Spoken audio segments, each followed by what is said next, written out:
बिस्मिल्लाहिर्रहमानिर्रहीम। अस्सलाम वालेकुम नाज़रीन, आप यूट्यूब चैनल देख रहे हैं। मैं इमरान ख़ान हूँ। एक स्टोरी इस वक्त मार्केट में आई और वो आते ही छा गई। दो जर्नलिस्ट हैं उसमें, एक राय साकिब खरल साहब हैं, दूसरे इमरान अरशद साहब हैं। और ये दोनों मेरे बड़े अच्छे दोस्त हैं, छोटे भाइयों की तरह हैं दोनों। इन दोनों के हवाले से ये स्टोरी आई है कि इन्होंने एक प्रिंटिंग प्रेस पकड़ा।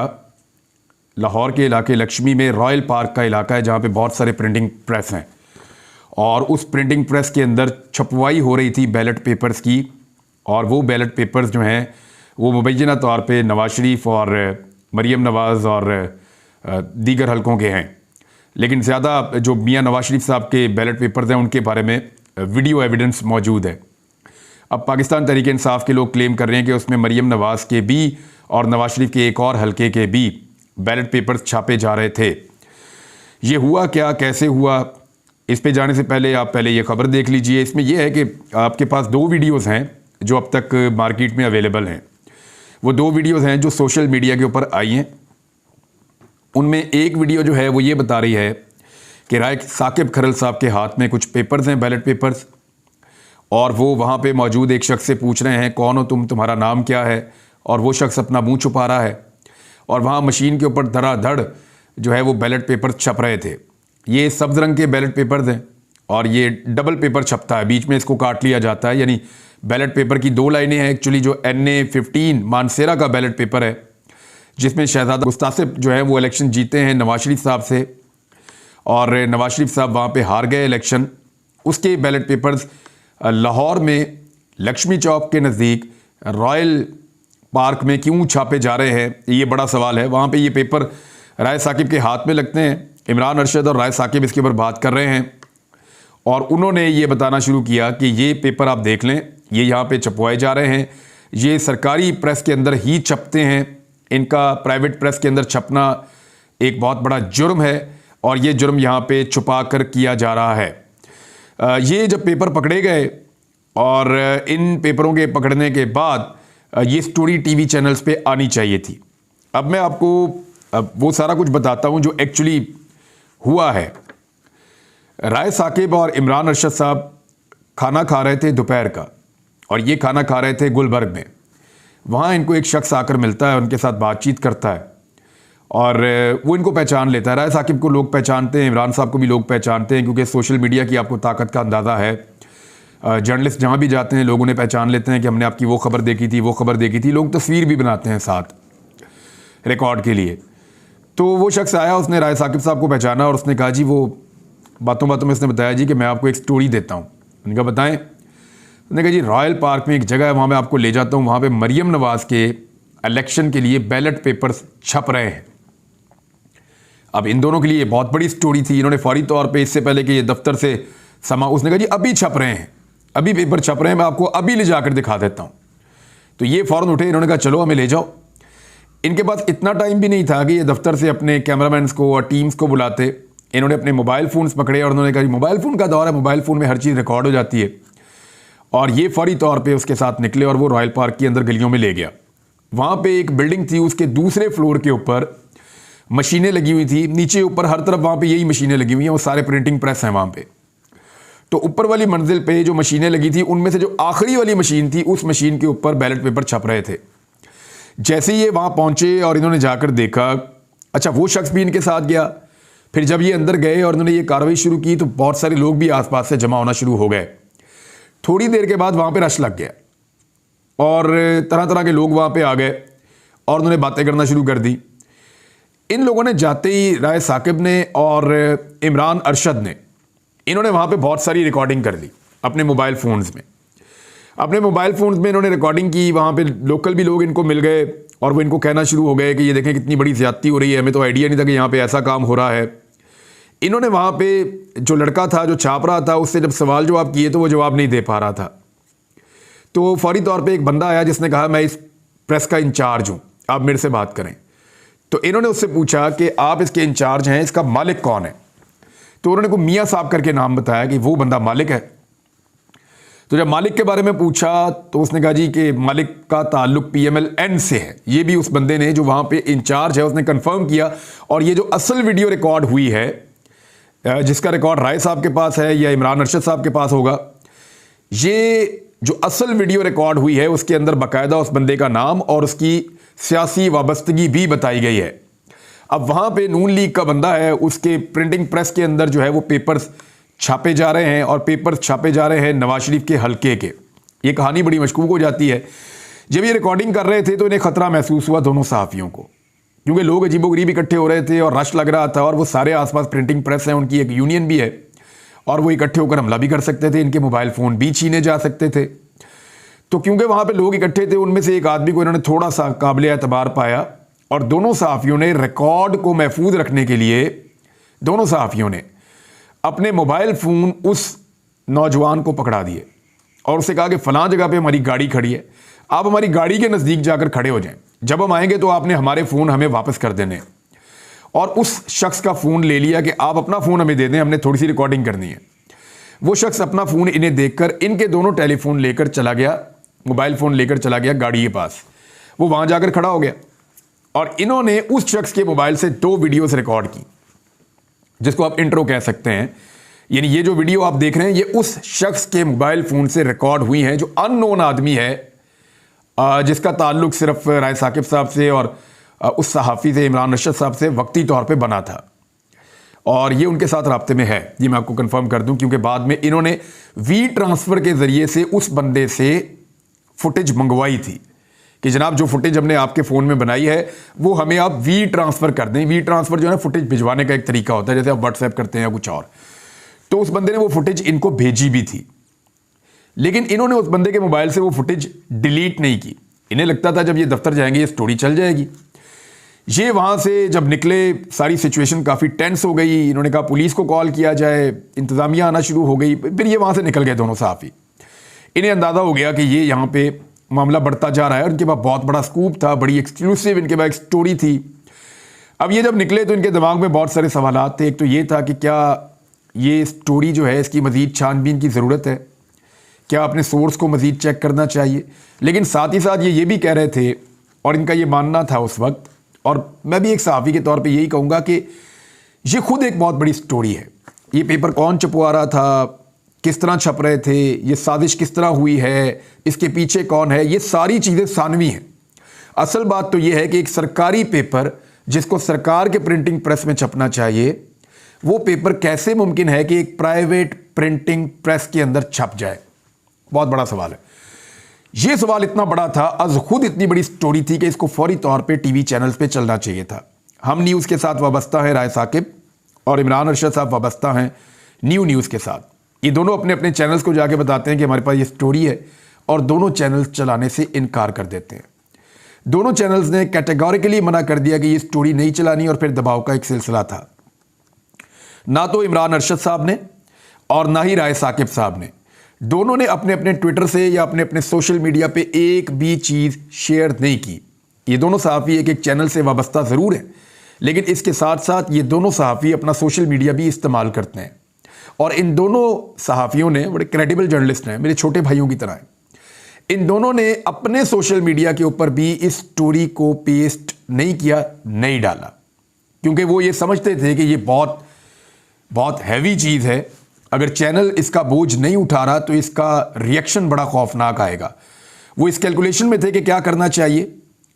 और ये जो छापा पड़ा है इसकी तारीख मैं आपको बता देता हूँ, ये 16 तारीख को पड़ा है, जुम्मे वाले दिन। जुम्मे वाले दिन 16 तारीख को ये स्टोरी जो है वो रिकॉर्ड हुई है और उसके बाद लाहौर के कुछ सहाफ़ियों को इसके बारे में कुछ ना कुछ पता ज़रूर था। कुछ सहाफ़ी इसके बारे में जानते थे। मेरी एक चैनल के ब्यूरो चीफ से बात हुई, बड़े चैनल के ब्यूरो चीफ हैं, वो कह रहे हैं जी हमने भी अपना बंदा भेजा था बाद में, लेकिन तब तक मामला साफ़ हो गया था। और वो ये कह रहे हैं कि ये खबर मार्केट के अंदर फैली हुई थी, लेकिन ये चला कोई नहीं पाया क्योंकि जिनके पास सबूत थे वो चला नहीं रहे थे और हमारे पास था कुछ नहीं चलाने के लिए। तो ये 16 तारीख का वाक़या है, 2 दिन गुजर चुके थे, किसी के पास कुछ नहीं था। उसके बाद ये होता है कि तहरीक-ए-इंसाफ को भिनक पड़ती है कि यहाँ पे ये काम हो रहा था। वो अपनी एक टीम को उस इलाके में भेजते हैं और वो जाके ढूंढना शुरू करते हैं लोग कि जनाब कुछ तो उनको मिले। वो इनसे भी रब्ता करते हैं, इनसे रब्ता नहीं होता। राय साकिब साहब का अभी भी नंबर बंद है, इमरान साहब से भी रब्ता नहीं होता, उनसे भी नहीं हो रहा। तो जब दोनों सहाफ़ियों से रब्ता नहीं हो रहा था तो पाकिस्तान तहरीक-ए-इंसाफ ने, जो वहाँ पे उनके लोगों ने इन्वेस्टिगेट किया मकामी लोगों ने, तो उन्हें एक शख्स के मोबाइल फ़ोन से और एक दूसरे शख्स के मोबाइल फ़ोन से 2 वीडियो क्लिप मिल गए। एक वही शख्स जिसके मोबाइल में राय साहब ने रिकॉर्ड किया था, राय साकिब ने, और दूसरा शख्स एक और शख्स था, वहाँ पे मैं उसका आइडेंटिफिकेशन नहीं बताना चाहता मैं दोनों की। तो दूसरे शख्स ने वहाँ पे जो रिकॉर्ड किया था, ये 2 क्लिप पाकिस्तान तहरीक इंसाफ के हत्थे चढ़ गए या वहाँ के लोगों के हत्थे चढ़ गए और वहाँ से पीटीआई के सोशल मीडिया तक पहुँच गए घूमते घूमते, क्योंकि पीटीआई का सोशल मीडिया पाकिस्तान की हर गली में बैठा हुआ है, हर मोहल्ले में बैठा हुआ है। तो वहाँ से वो निकला और फिर उसके बाद जो भूचाल आया पूरे मुल्क के अंदर वो आपके सामने है। तो मैं आपको क्लियर कर दूं कि ये दोनों सहाफ़ी जो हैं, इन्होंने बड़ी ईमानदारी के साथ काम किया था, इनकी नीयत बिल्कुल ठीक थी, लेकिन इनके ऊपर प्रेशर बहुत ज़्यादा था। वो इस स्टोरी के बोझ को समझ सकते थे, उन्होंने इसके ऊपर फिर वहाँ पे इसको रोका। अभी वो अपनी स्टोरी के ऊपर गौर व खौज कर रहे थे और ये सोच रहे थे कि आगे क्या करना है। इस बीच में ये चीज़ें वायरल हो गई। अभी तक जो ऑफिशियली राय साहब ने या इमरान साहब ने जो ऑफिशियली चीज़ें छापी हैं, जो उनके मोबाइल्स के अंदर या रिकॉर्ड के अंदर मौजूद है, वो अभी तक हमने किसी जगह पे भी ऑन एयर नहीं देखी। उनके अंदर जो हकायक हैं वो ज़्यादा खौफनाक है। अब आ जाए इस बात पे कि नवाज शरीफ साहब की जमात ने इसके ऊपर 3 इल्ज़ामात लगाए इस सारे मामले पे। एक तो उन्होंने कहा कि जी ये राय साकिब खरल पीटीआई के सहाफ़ी हैं और इमरान साहब पीटीआई के सहाफ़ी हैं, उन्होंने पीटीआई को सपोर्ट करने के लिए ये सारा कुछ किया है। तो बात यह है कि उन दोनों ने तो अभी तक किया ही कुछ नहीं। जब वो करेंगे ना तो आपको लग पता जाएगा कि एक्चुअली होता कैसे है। तो उन दोनों सहाफ़ियों ने तो स्टोरी दी नहीं, उनको तो आप ब्लेम ही नहीं कर सकते। ये तो ये लीक कहीं और से। अब दूसरी बात जो वो एक और सवाल उठाते हैं, 3-4 नुक्ते उन्होंने उठाए, मैं आपके सामने सारी रख देता हूँ। एक तो नुक्ता उन्होंने ये उठाया कि ये जो पेपर है ये वाइट कलर का है। वो एक्चुअली जब वो रिकॉर्ड कर रहे थे, जो क्लिप वायरल हुए हैं, ये प्रोफेशनल कैमरास नहीं थे। वो अगर आप गौर से देखें तो वो लाइट ग्रीन आपको नज़र आ रहा है। वो वाइटिश इसलिए है कि वहाँ पे वाइट बैलेंस करने का, ये टेक्निकल लैंग्वेज आप नहीं समझेंगे, बाद वक़्त आप लाइट ग्रीन कलर का ये पेपर होता है कौमी असम्बली का, इसको जब आप देखते हैं और तेज़ लाइट के अंदर आप अचानक उसके ऊपर कैमरा मारते हैं तो वो आपको वाइट सा नज़र आता है। एक्चुअली वो ग्रीन था और वो कई वीडियोज़ के अंदर जो दूसरे क्लिप के हिस्से हैं वहाँ पर आपको प्रॉपर ग्रीन नज़र आ रहा है। दूसरा, उस्मा बुखारी साहिबा ने ये नुक्ता उठाया कि ये तो इतना बड़ा पेपर है और जो नवाज शरीफ का है वो 2 लाइनें थी, इसमें तो 4 लाइनें हैं। तो उस्मा बुखारी साहिबा को गौर से देखना चाहिए कि नवाज शरीफ वाला जो बैलेट पेपर है उसमें 2 लाइनें हैं, लेकिन इसमें 4 लाइनें हैं। ये ज़रूर है, लेकिन वो 2 लाइनें रिपीट हो रही हैं। यानी जब भी प्रिंटिंग प्रेस के अंदर पेपर डलता है, अंदर से गुजरता है, तो ये बात याद रखिए कि वो जब अंदर से गुजर के निकलता है तो वो बड़ा होता है, बाद में उसको बीच में से मशीन में काट लिया जाता है, मशीन उसके ऊपर कटिंग करती है। ये बात भी वहाँ पे पूछी लोगों ने कि कटिंग कहाँ कर रहे हो, उन्होंने कहा जी उस मशीन पे कर रहे हैं। तो ये बैलेट पेपर इकट्ठे छपते हैं, बहुत सारे बड़ी शीट के ऊपर छपते हैं, बाद में इनको काट के छोटा कर दिया जाता है। तो वो एक्चुअली रेपिटेशन हो रही है इसके ऊपर। उस्मा बुखारी साहिबा के सवाल का जवाब जो है वो वहाँ पे बड़ा क्लियर दिया गया। एक सवाल PMLN ये उठा रही है कि जो जहाँ पे अंगूठा लगता है और जहाँ पे कागजी कार्रवाई होती है वो वाला हिस्सा कहाँ गया बैलेट पेपर का। तो मैं बता देता हूँ आपको वो कहाँ गया। वो हिस्सा इलेक्शन कमीशन के रिकॉर्ड में पड़ा हुआ है। ये तो सिर्फ बैलेट पेपर छापने हैं ना, जिनसे बक्से भरने हैं। ये जो बक्से हैं इनको भर लिया जाएगा इन पेपर से, और जब इन पेपर से भर लिया जाएगा तो कोई नहीं चेक करने वाला कि सीरियल कौन सी है, अंगूठे कौन से। सिकंदर सुल्तान राजा ने कहाँ इंसाफ देना है, नवाज शरीफ को इस बात का आइडिया है। और इन जाली पेपर्स की बुनियाद के ऊपर सालों गुजार देना कोई मुश्किल नहीं है पाकिस्तान के निज़ाम के अंदर। लिहाजा ये जो पेपर का साइड वाला हिस्सा है जिस पे अंगूठा लगता है, जिस पे स्टैंप लगती है या सिग्नेचर होते हैं, उसके ऊपर एक सीरियल नंबर लिखा होता है, दूसरा इधर लिखा होता है।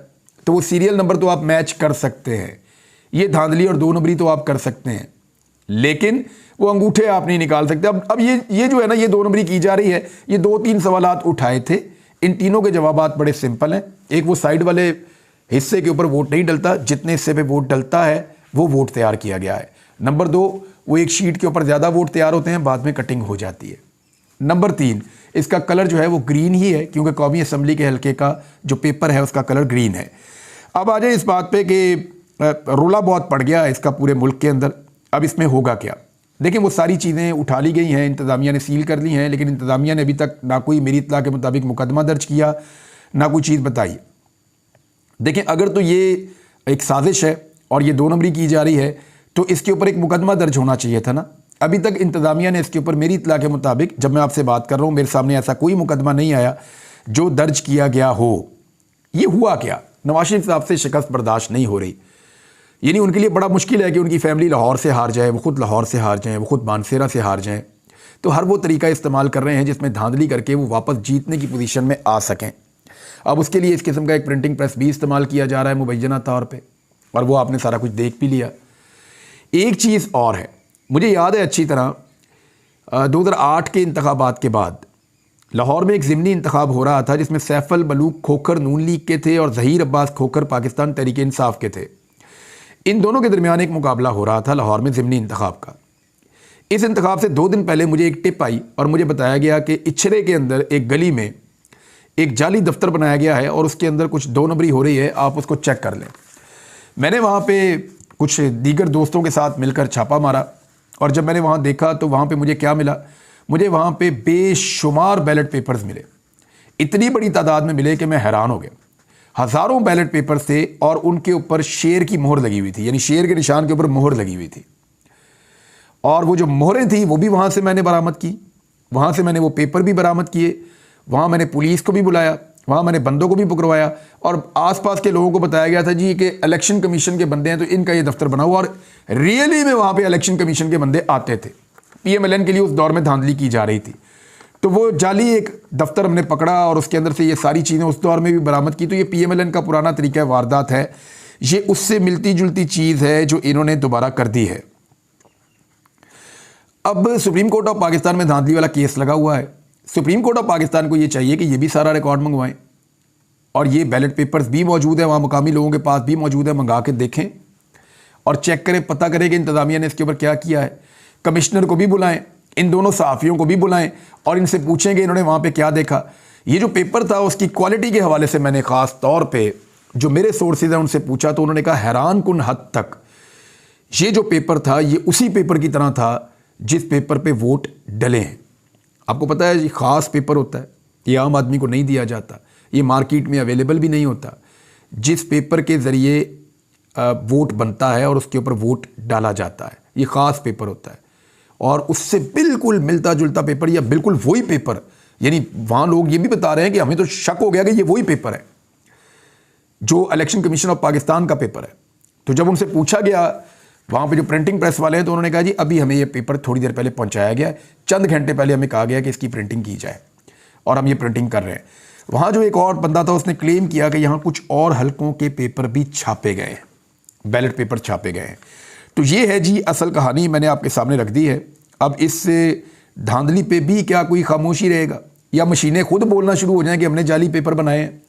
मुझे तो लगता है कि हमारे चीफ जस्टिस ऑफ पाकिस्तान को धांधली नज़र नहीं आ रही और ऐसा लगता है कि अगर नवाज शरीफ साहब अपने मुंह से भी कह देंगे कि मैं धांधली कर रहा हूँ इस मुल्क के अंदर और मैंने बहुत धांधली की है, तब भी शायद हमारी अदलिया ना माने। ये जी टोटल स्टोरी थी, मैंने आपको बता दी। अब तक के लिए इतना ही, अपना ख्याल रखिएगा, अपने इस चैनल का भी। अल्लाह हाफ़िज़।